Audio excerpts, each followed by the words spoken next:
Confirm করলাম। হ্যাঁ বন্ধুরা, ঠিকই শুনেছেন, আমরা মানে ভারত ওয়েস্ট ইন্ডিজকে 5 উইকেটে অলিখিত কোয়ার্টার ফাইনালে হারিয়ে সেমিফাইনালে জায়গাটা পাকা করে নিল ভারত। কারণ ভারত আজকে যা খেলেছে রে ভাই, দুর্দর্শ। ভারতের একটা প্লেয়ারের কথা বললে চলবে না, সেটি হলো সঞ্জু স্যামসন। তিনি বিশ্বকাপে ভাই ব্রেকআপ প্লেয়ার হিসেবে ছিলেন, সে প্লেয়ারটি আজকের ম্যাচের নায়ক। কি দুর্দর্শ ইনিংসটা খেললেন রে ভাই, 50 বলে 97 রানের একটা নট আউট ইনিংস, মানে অসাধারণ। আজকে তিনি মানে 100ও করতে পারতেন, কিন্তু ভারত তো তার আগেই জিতে গেল। না হলে তো ভাই 100 তো আজকে অবশ্যই হতো সঞ্জুর ব্যাট থেকে। কারণ সঞ্জু তার পরিবর্তন যা ব্যাটিংয়ে এনেছেন রে ভাই, তিনি কয়েকটি ম্যাচ আগে বা নিউজিল্যান্ডের বিরুদ্ধে যে ভায়োলেটরের সৃষ্টি হয়েছিল সেখানেও একই ভুল করেছিলেন। কি ইন্ডিয়াকে তো স্টার্ট ভালোই দিচ্ছিলেন, কিন্তু বা একটা ক্যাজুয়াল শটে, খারাপ শটে তিনি আউট হয়ে যাচ্ছিলেন। তিনি 25 রানের বেশি করতেই পারতেন না, 25 রান করতেন বা তার এদিকে রান তার থাক। কিন্তু আজকে যা পরিবর্তন ইনিংসটা দেখা গেল সঞ্জুর ব্যাট থেকে, অসাধারণ ভাই, দুর্দান্ত।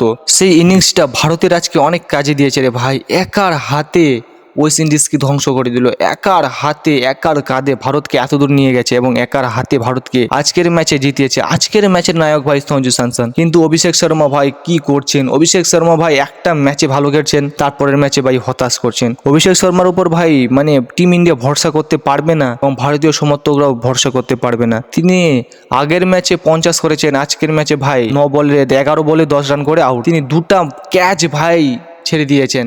প্রথমে ভাই রোস্টান চেজের ক্যাচটা ছাড়লেন, সিমরান হেডমায়ারের ক্যাচটা ছাড়লেন, সম্ভবত মনে পড়ছে না, হয়তো সিমরান হেডমায়ারের ক্যাচটাই হবে। কারণ অভিষেক শর্মা এত বাজে ফিল্ডিং করেছে আজকে, তার সাথে ভাই রানও করতে পারেনি। একই ভুল ভাই, শুধু ছক্কা চার মারতে যায়। যে ওভারে ভাই মানে তৃতীয় নম্বর ওভারে যেখানে 17 রান চলে এসেছে, সেখানে ভাই লাস্ট বলটা ছক্কা মারার কি দরকার আছে? এখানে তো ভাই ডিফেন্ড করা যেত, একটা সিঙ্গেল নেওয়া যেত বা বলটা গ্রাউন্ডে রাখা যেত। সে কি হাওয়ায় ভাসালো, সেখানে ক্যাচ নিল কে?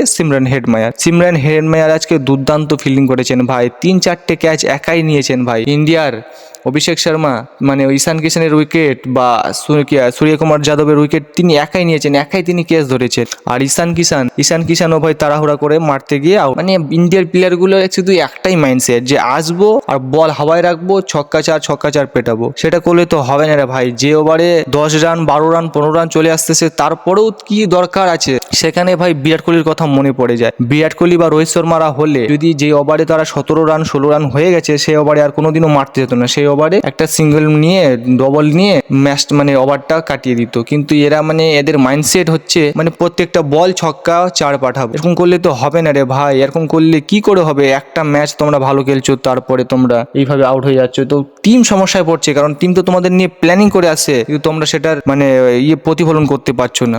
তারপরে ভাই তিলক বর্মা অসাধারণ খেলেছে আজকে। সঞ্জুর যা সাথ দিয়েছে, মানে ঝড়ো ইনিংস খেলেছে, 15 বলে 27 রানের একটা ঝড়ো ইনিংস। তিনিও একটা ক্যাজুয়াল শটে আউট হয়ে গেলেন, তো তার ইনিংসটাও ভুললেও চলবে না। তার মানে সঞ্জুকে যেভাবে সাথ দিয়েছেন, মানে এক সময় ভারত চাপে পড়ে গেছিল, যেখানে ওই 13-14 নম্বর ওভারে প্রচুর চাপ ছিল, কিন্তু তিলক বর্মা আসার পরে সেই চাপটা মুক্ত হয়ে গেছিলেন। তিনি মানে হাত খুলে মেরেছেন এবং ভারতের সেই চাপ থেকে বেরিয়ে এসেছিলেন। তারপরে আসলো হার্দিক পান্ডিয়া ভাই 14 বলে 17 রান করে, তখন সেখানে ভারত জয় দরগড়ায় পৌঁছায় গেছিলেন। তারপরে তিনি হার্দিক পান্ডিয়া আউট হয়ে গেলেন। হার্দিক পান্ডিয়া আজকে 14 বলে 17 রান করেছেন শুধু সঞ্জুর সাথ দেওয়ার জন্য। কারণ সঞ্জু ভাই একাই আজকের ম্যাচে রাজা, একাই তিনি মানে ওয়েস্ট ইন্ডিজকে ধুয়ে দিয়েছেন। তাই তিনি মানে টুকটাক করে রান নিয়েছিলেন, সিঙ্গেল নিচ্ছিলেন, স্ট্রাইক দিচ্ছিলেন সঞ্জুকে। এই জন্য তিনি আজকে মাত্র 14 বলে 17ই করেছেন।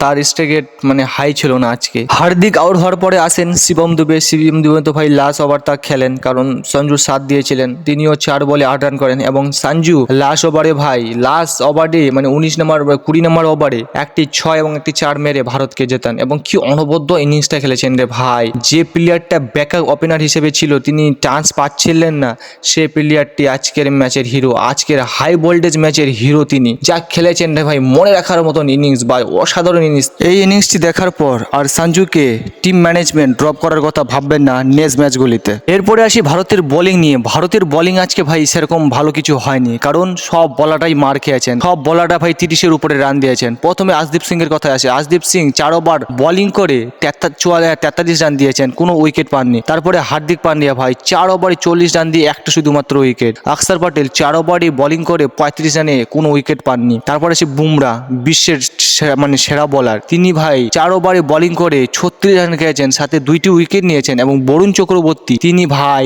বিশ্বের সেরা বলার, কিন্তু এই ম্যাচে প্রচুর মার খেয়েছেন। তিনি 4 ওভার বোলিং করে 40 রান দিয়ে শুধু একটি মাত্র উইকেট নিয়েছেন। বরুণ চক্রবর্তী ভাই, সেই বরুণ চক্রবর্তীকে এখনো দেখা যাচ্ছে না বিশ্বকাপে। যে বরুণ চক্রবর্তী বিশ্বকাপের আগে খেলেছিল, সেই বরুণ চক্রবর্তীকে এখনো পর্যন্ত আমরা সেই বরুণ চক্রবর্তী দেখতে পাইনি।